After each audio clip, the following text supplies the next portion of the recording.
I think interreligious dialogue is a process, and every challenge and every new situation will give us new ideas and the required feedback how to adjust and how to further develop the methods and the strategies of dialogue. And so also this current conflict is probably an extreme example which will hopefully bear extreme fruits.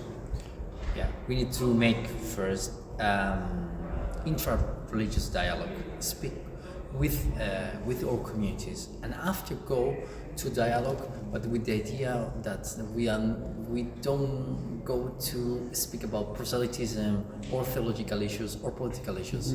I think in MGLC we have this rule and works better. You know, interreligious dialogue in the 1950s, 60s, 70s, when it first started between the churches and the Jewish communities, and then also the Muslim-Jewish and the Muslim-Christian dialogue, it was based on a very tender and careful exchange of theological ideas. It was a theological exchange.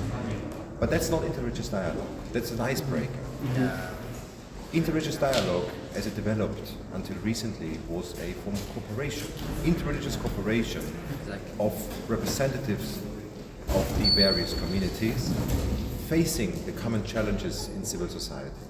And maybe from this interreligious cooperation, we have to move on now to interreligious collaboration. We have to take it a step further. And I think that's probably a lesson we can draw from this conflict. We, for example, we're developing in this initiative, for example, about halal and kosher food and rights, and also about other religious freedom issue that with Islamophobia or anti-Semitism is threat in Europe. Thank you. And also, talking about intra-religious dialogue, Exactly. it is also a wake-up call for us, for all our communities, to refocus, to adjust the priorities within our own work, within the community. Exactly. I agree. Well, religious leaders have a great symbolic value because they work with the most sacred part of the human being. So they have a lot of authority and have the opportunity to appeal the people to reconnect with the values that is inherent in their ethics. In our secularized world, religion was cut out of a very important policy-making part of society. And yet that did not stop politicians and those who are not representing the religion to abuse religion, religious symbols, sentiments and emotions for their political purposes. And I think it's very important that we have less politics in religion, but more religion in politics.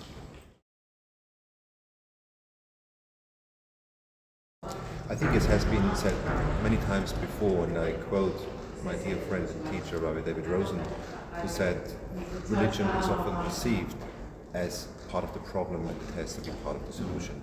And I think it can't be phrased in a better way. It is absolutely essential that religious leaders and also religious people take on the responsibility to act within day-to-day life, within the civil society, and to involve in politics in order to make sure that our values, which are shared by all of us, 90% of the values we share with secular society, and not only religious people in the sense of members of a formalized religious community. The vast majority of people, even if they don't belong to a formalized religion, are religious people. People believe in a spiritual dimension, a spiritual responsibility. And we have to redefine what does it mean to be religious.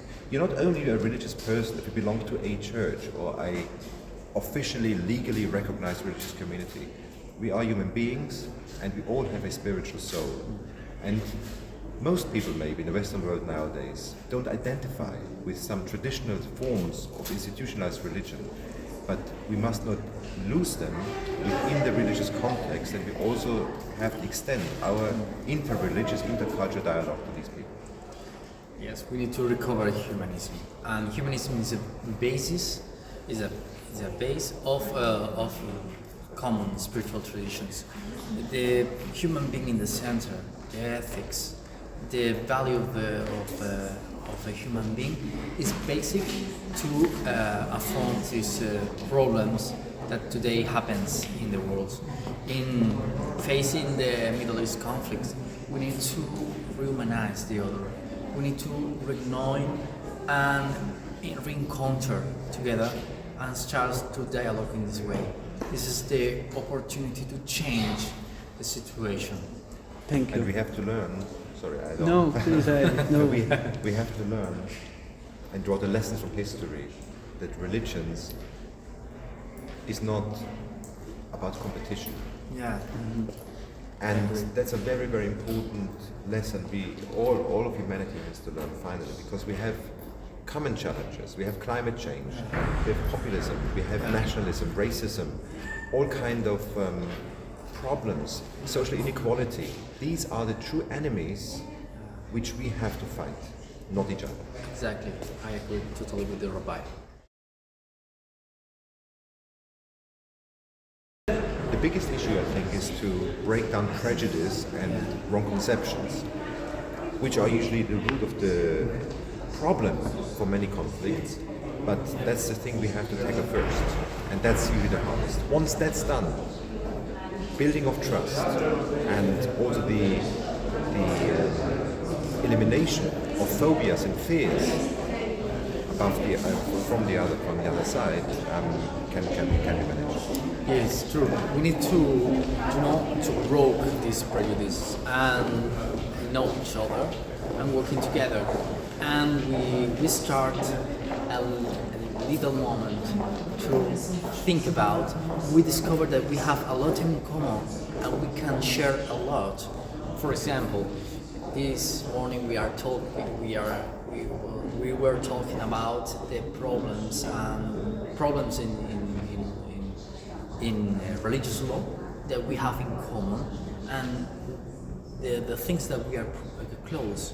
We need to strengthen these things, and from that, working together for the better for the humanity.